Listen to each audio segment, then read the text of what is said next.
Welcome to a brand new season of Industry Leaders. You'll meet people with real passion who through dedication and hard work became our industry leaders. They'll share their inspirational stories of resilience and hope as they advance their chosen industry. On this episode, we'll meet a company that will unlock the value of your business data. A team that will help you realise the potential of using BIM processes. Plus, a boutique agency for your recruitment emergencies. But first, Australia's most trusted digital agency, Online Marketing Gurus. Founders, Mez Hermayanfard and Andrew Rasso. Industry Leaders, brought to you by Annex Media.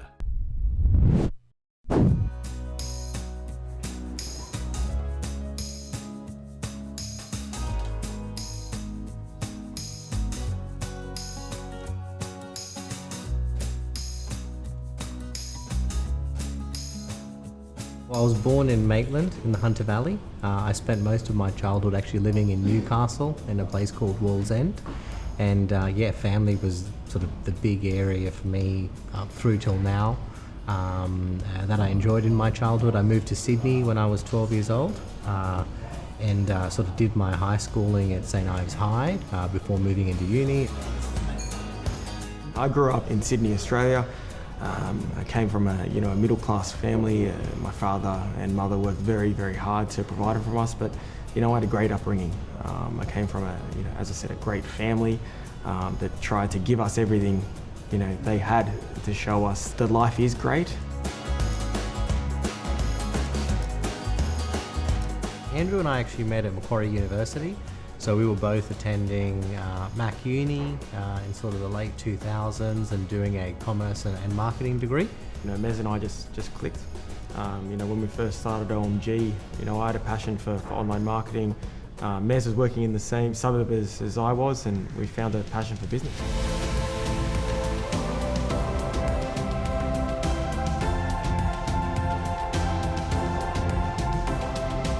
My first job out of uni was for an SEO company. I found I picked it up quite quickly, but as much as you can, pick it up, a lot of it is self-taught. So the first thing I did is I went and built my first website, which was a personal training website, and did SEO on it myself. And because I went through the whole process of, building a website and driving traffic to it, I learnt the ins and outs of SEO. And as soon as I learnt the ins and outs of SEO, and obviously it does change quite dramatically on literally on a day-to-day basis.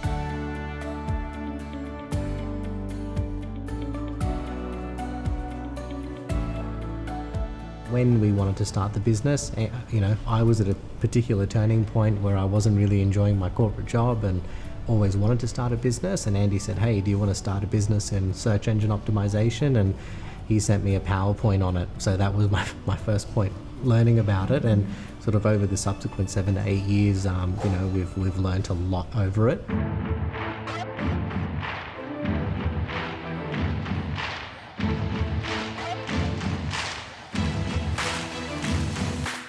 What is SEO?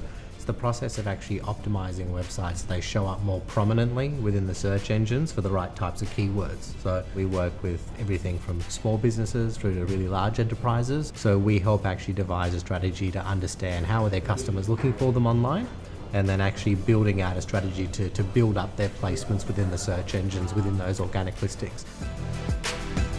So other services that Online Marketing Gurus provide is Google AdWords management, Facebook advertising. We also offer creation of landing pages and any real type of pay-per-click management as well. So there's also YouTube advertising, there's LinkedIn advertising.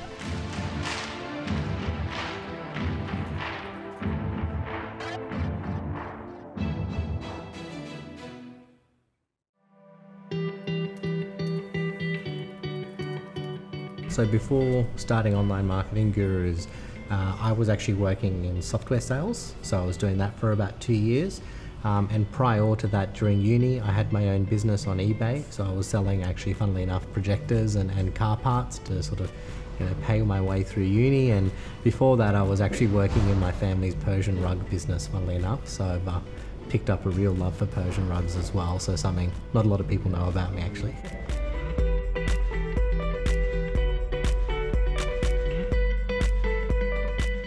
before OMG, I was a personal trainer to get myself through uni. So waking up at 5 o'clock in the morning, going training someone at the park for $18, getting by, it showed to myself that I was working hard. Doesn't matter for what sort of dollar figure, but I was working extremely hard for that.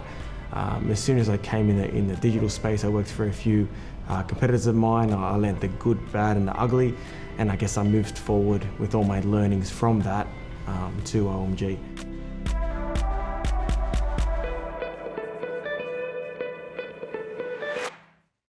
Some of the obstacles we faced initially when starting was we didn't start with any working capital. When we started, it was $500 each. And, we used to move our car around every 2 to 3 hours because we couldn't afford a parking spot. So starting with literally, sort of 1,000 parks, was difficult. And initially that created obstacles because we really had to bootstrap everything we were doing. But I think through overcoming that, by focusing on our product, we now have a much, much stronger business.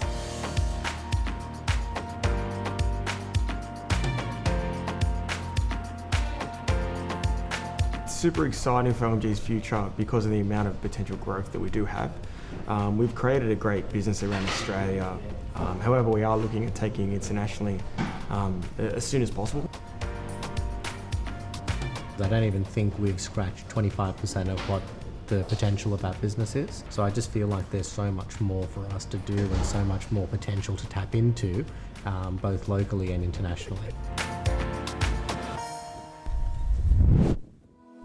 Coming up on Industry Leaders, another women in leadership success story. So, if your organisation needs help finding good people, meet award-winning Mayday recruitment founder and director Imogen Story, who'll find the best people and really quickly.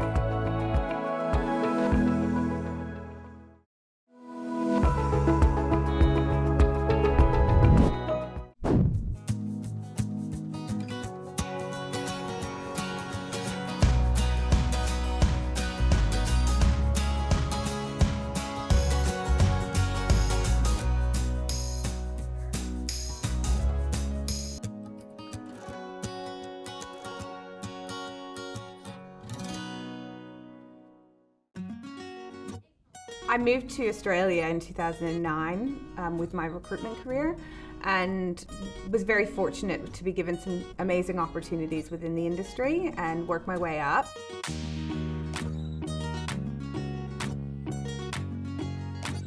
My business partners and I all met 10 years ago. We worked at a company called Julia Ross, which was a pretty big brand in Australia at the time. We all worked together for a number of years and eventually Julia Ross sold the business to another organization. We all moved on, went to different companies and ultimately became competitors.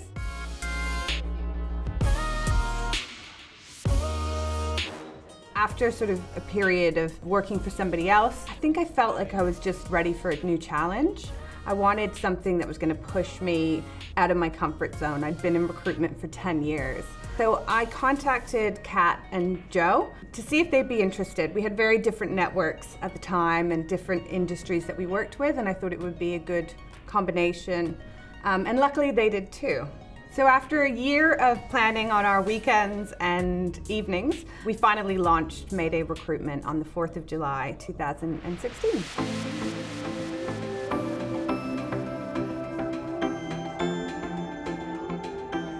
We identified there was a gap in the market. There was two main things we wanted to focus on. One was bringing back the care factor to recruitment, and the other being an employer of choice.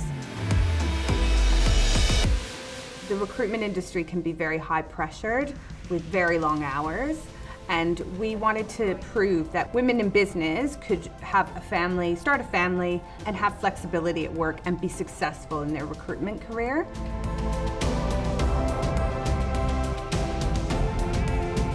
Mayday work with organisations from small startups right through to big blue chip organisations. We recruit across mostly shared services spaces, so finance, marketing, HR and administration.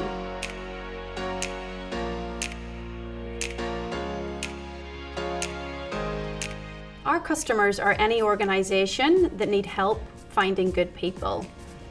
Our point of difference is that we'll find them the best people and we'll find them really quickly.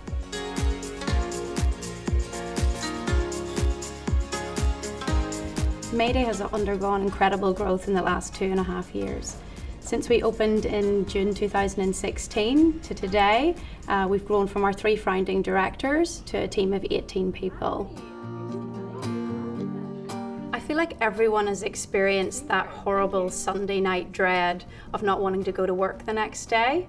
And we wanted to create an organisation where people would never have to feel that feeling, that they would look forward to coming to work on a Monday, they'd feel excited about the people that they were working with. More than anything, they'd feel supported by their leadership.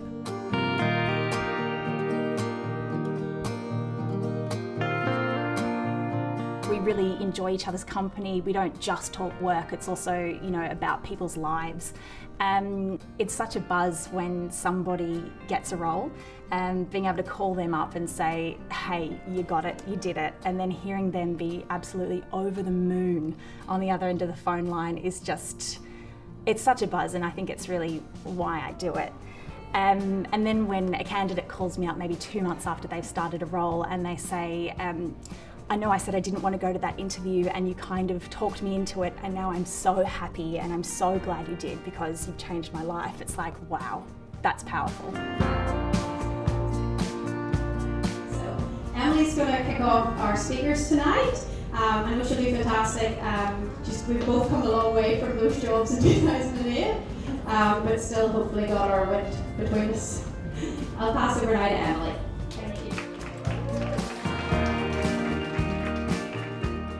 Both Emily and Vanessa actually walked through Mayday doors looking for jobs, but we very much believe that as great recruiters, you always take the best talent for yourselves, and we did. Neither of them had recruitment background, but we saw something in them. For us, hiring based on attitude is so much more important than experience. So now 2 of our top team members are 2 of the top recruitment consultants in Australia.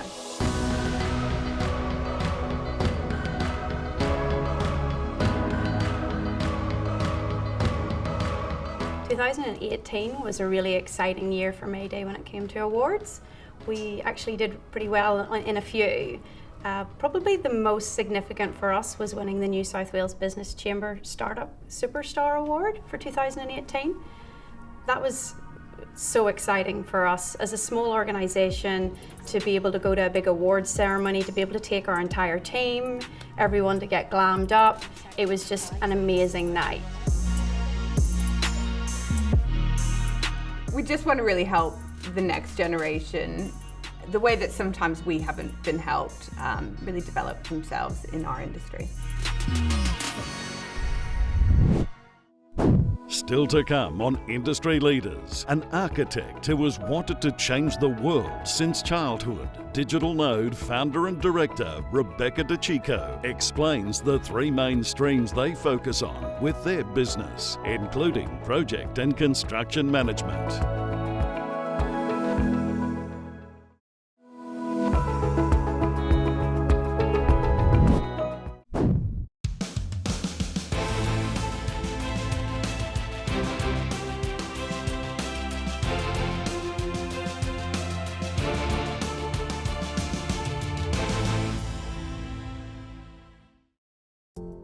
I grew up in Adelaide, and Adelaide's a great place to grow up in. It's a small city.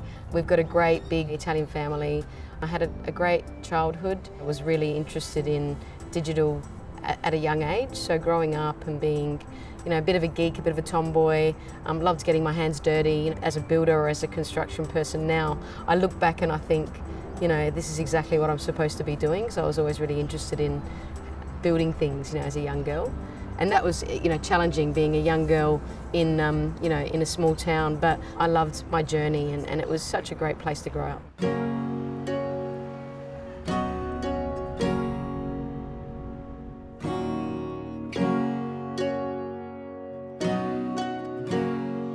I was very much focused on being a professional from as early as I can remember. So I think, maybe being 8 or 10 years old, I remember thinking, I'm going to do something, I'm going to change the world. And, obviously I'm not going to change the world, but I'm going to try really hard to be remembered.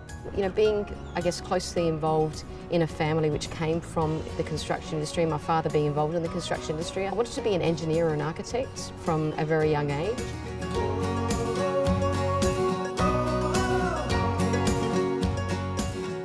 had an idea many years ago when I was just out of uni, and there was a lack of really, I guess, successful use of technology in the construction industry, not just the technology but the process, and therefore probably about 2 years after I finished an architecture degree in Adelaide, I founded Conceptual Node, and Conceptual Node was about drawing synergies between the way we designed and built assets, so buildings and infrastructure assets, and the way that we used digital methods to do that. Not just the way that we use technology in terms of software, but the way that we use data about our buildings and infrastructure and that sort of data. And then I had an idea to kind of evolve that business of Conceptual Node into Digital Node, which is very much almost became the mother of this kind of idea.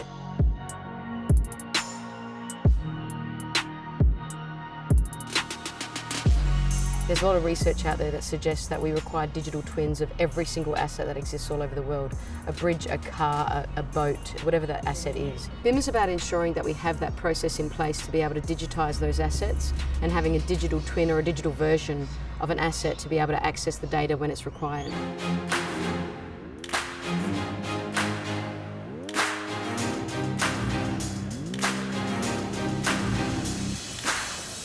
Digital Node works in 3 streams, the first being the strategic advice that I give to clients, such as government clients. The second stream is the project management stream, so as an architect and now construction manager, I still like to get my hands dirty and work on projects. And finally, the education and training sector of the business.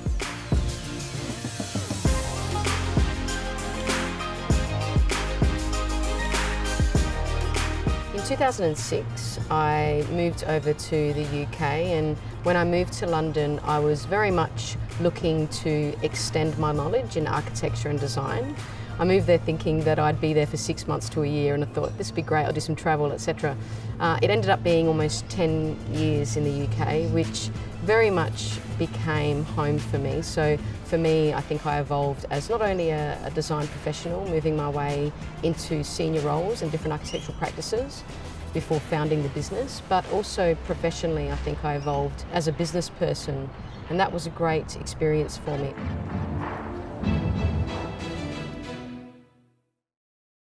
I loved computers. I remember my first computer was a Commodore 64, don't judge me.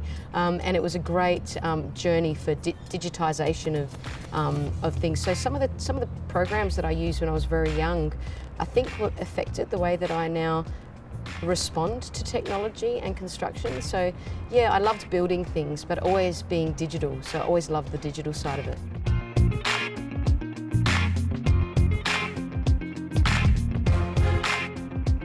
Digital Node's very much a family business, and I've evolved the business out of something that my father once taught me, and I very much would like to pay attention to that because he worked in construction for many years, and he was such a great business owner because he was very calm in his approach, and he was very much the reason why I became an architect to begin with.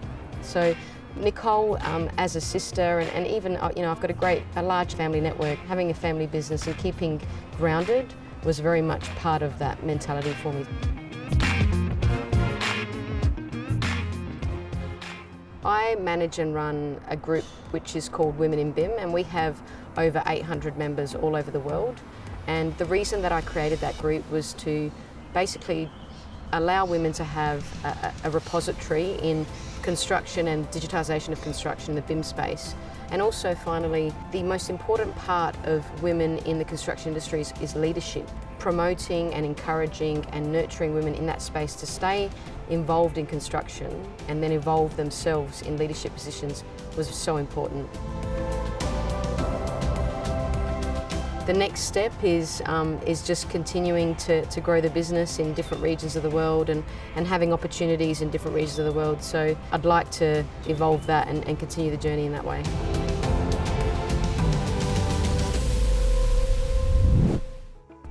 Stay tuned to Industry Leaders to meet the bloke who formed the award-winning Wardy IT after a humble start working for Coles. Managing Director Peter Ward recalls his early startup days running the business out of a bedroom.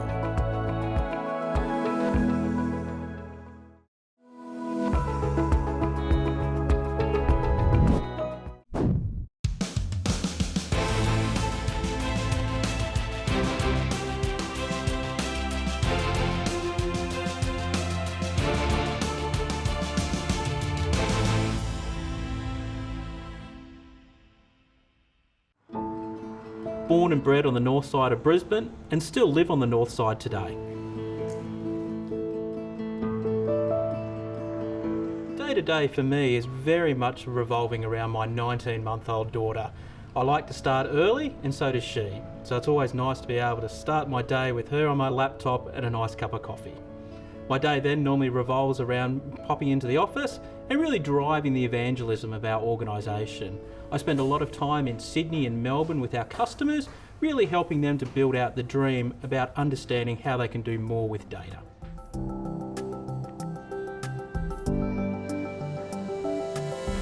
Yeah, so as a youngster, I was far from a digital native.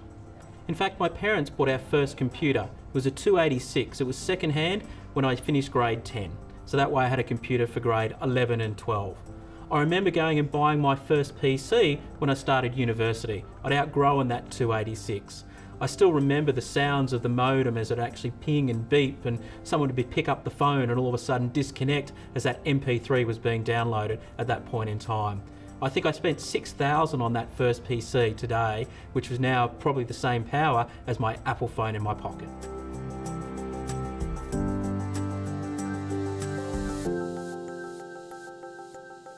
So it was funny though, that first time I was contacted by Coles to try and recruit me. I had a career trajectory at that point in time, which was to stick at uni for 5 years to do the double degree of electrical engineering and mathematics. So I initially turned down the job interview. I contacted my girlfriend at the time, who then became my first wife, and she said to me, "You're crazy, go and have a chat to them."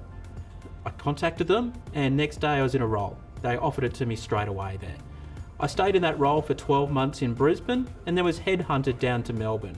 I then spent 4.5 years down in Melbourne before I finally saw the light and realised I wanted to be back in Brisbane.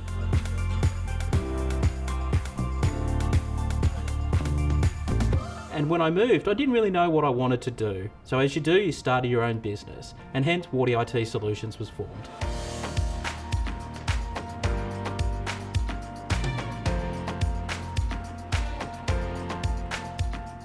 Wardy IT Solutions helps organisations turn their data into an asset. Data sits in many different systems across the organisation, and we help organisations unlock that true value and gain greater insight. The services that Wardy IT Solutions is really broken up into 4 key core pillars. We specialise in the Microsoft SQL Server database technology, as well as the Azure Data Services. We have our data platform team, we have our data analytics team, our training team, and our managed services that provide true 24/7 service onshore in Australia to help customers maintain that operational excellence for their database environment.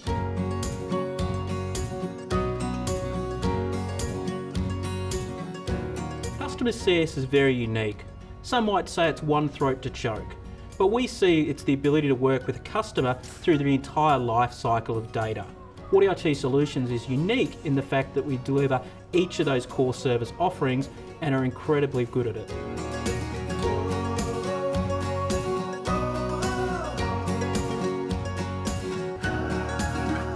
Yeah, look, the early days was a business that was run out of a bedroom, like many startups there. I'd spend my days out there with customers, whether that was selling or whether that was delivering services. I'd come home, I'd be sending invoices, be doing the marketing. Effectively, I did everything, even down to the chief bottle washer and chief entertainment officer. What we found though was by delivering amazing and outstanding service that it was easy for us to grow.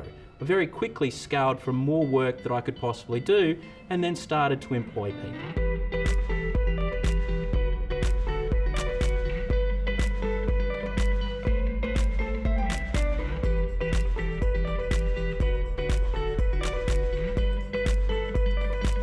Really for us, community is not just about being able to give back from a technical perspective. We also believe as an organisation, as a personal belief, that we've been very successful and we should be able to share that around. So we then provide services for non-for-profits to help them optimise their database technology at no cost. We also provide discounted services for any non-for-profit organisation, but we also are heavily involved in a number of charities. And one that's near and dear to my heart is Variety, the children's charity. For many years I've been involved in the Variety Bash each year, driving a 1965 XP Falcon around the bush, but not only having fun, but raising significant amounts of funds for that charity and the children that need those services most.